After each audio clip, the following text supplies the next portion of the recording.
Look around you right now. Find something blue.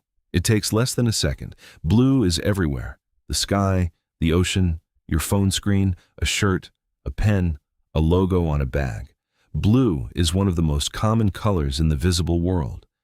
And for most of human history, no one could see it. Not because humans were blind, not because blue didn't exist in nature, but because without a word for something, the human brain does not register it as a category. It sees the wavelength, it processes the light, and then it files it under nothing, because nothing in the mental library matches. The ancient Greeks had a word for dark. They had a word for light. They had words for red, for yellow, for the warm colors of blood and fire and sun. They had no word for blue. Homer wrote the Iliad and the Odyssey, two of the longest and most detailed literary works in the ancient world. He described the sea more than any other natural feature. He called it wine dark. He called it violet. He called it gray. He never once called it blue. For over a century, scholars assumed this was a stylistic choice, a poetic preference, an artifact of translation. Then, in 1858, a British Prime Minister named William Gladstone decided to count every color reference in Homer's work. He catalogued every mention of red, yellow, white, black. He found hundreds. Blue appeared 0 times. Gladstone published his findings, and the academic world largely ignored them. It took another researcher to push the question further. In the 1870s, a German philologist named Lazarus Geiger took Gladstone's observation and applied it across cultures. He read ancient Sanskrit. He read the ancient Chinese. He read the original Icelandic texts, the ancient Hebrew scriptures, the oldest Quranic verses. The pattern was the same everywhere. Red appeared early. Yellow appeared early. Green appeared. Black and white appeared.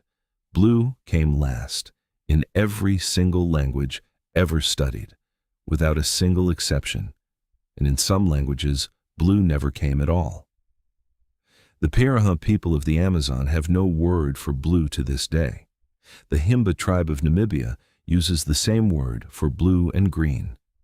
When researchers showed Himba participants a circle of green squares with one blue square and asked them to identify the odd one out, they struggled. It took time. It caused confusion.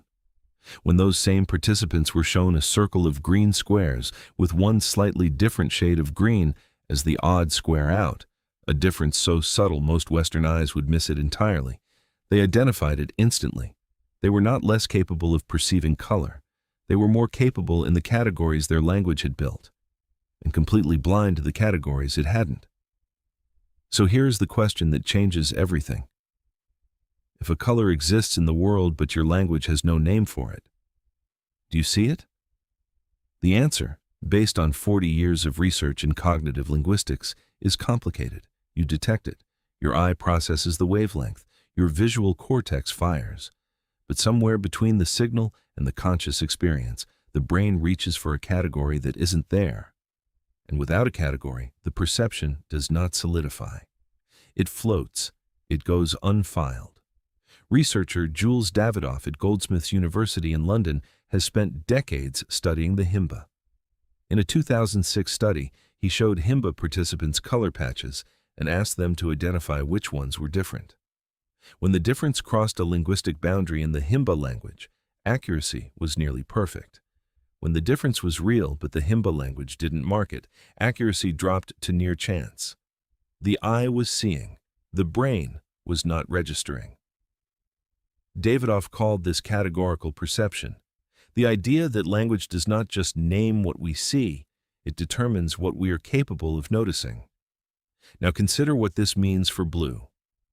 The first written record of a distinct word for blue appears in ancient Egyptian around 2500 BC, and the Egyptians had something no other ancient culture had at the time.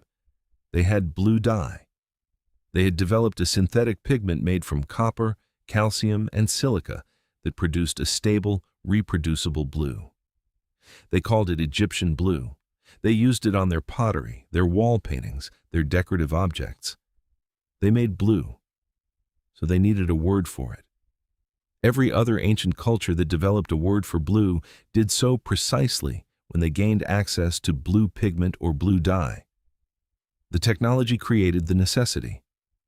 The necessity created the word. The word created the perception. Before the dye, the sky was just the sky. The ocean was just the ocean, dark, light, or somewhere in between, not a color, not a category. After the word existed, something shifted permanently in human perception. An entire band of the visible spectrum that had been filed under nothing suddenly had a home. And once you can see something, once your language has given your brain the folder to file it in, you cannot unsee it. This is not a minor philosophical curiosity. Language researchers Lera Boroditsky at UC San Diego and Paul Kay at UC Berkeley have spent careers mapping the relationship between language and color perception. In a 2007 study, Boroditsky found that Russian speakers, who have separate words for light blue and dark blue, Goluboy and Siny, could distinguish between shades of blue significantly faster than English speakers, who use a single word for both. Same human eye, same wavelength, different brain response, because of a word.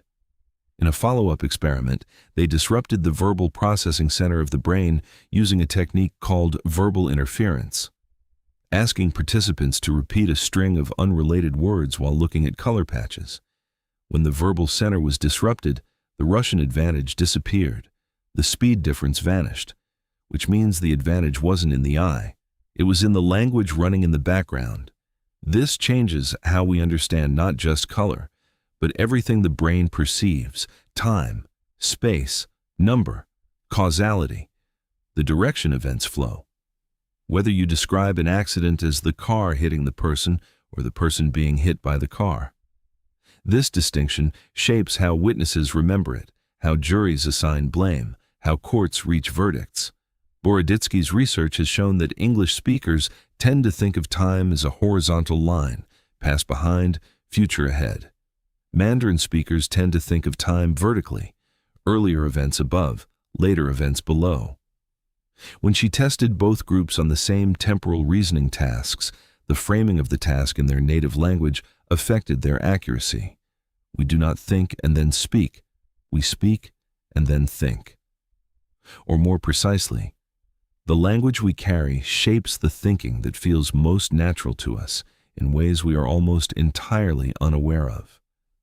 Blue was invisible for most of human history, not because humans couldn't see the wavelength, but because the brain had nowhere to put it. The Egyptians invented a pigment. The pigment needed a name. The name built a category. The category opened a perception that had been sitting unactivated in the human visual system for hundreds of thousands of years. You are looking at the world right now through categories your language built for you. Some of those categories are universal: shapes, faces, danger. Some of them are unique to the specific language you grew up speaking. Some perceptions you are having are ones a person raised in a different language would not have in the same way. And some things are in front of you right now, perfectly visible to the eye, that your brain is quietly filing under nothing. Because the folder doesn't exist yet. Because no one has given it a name.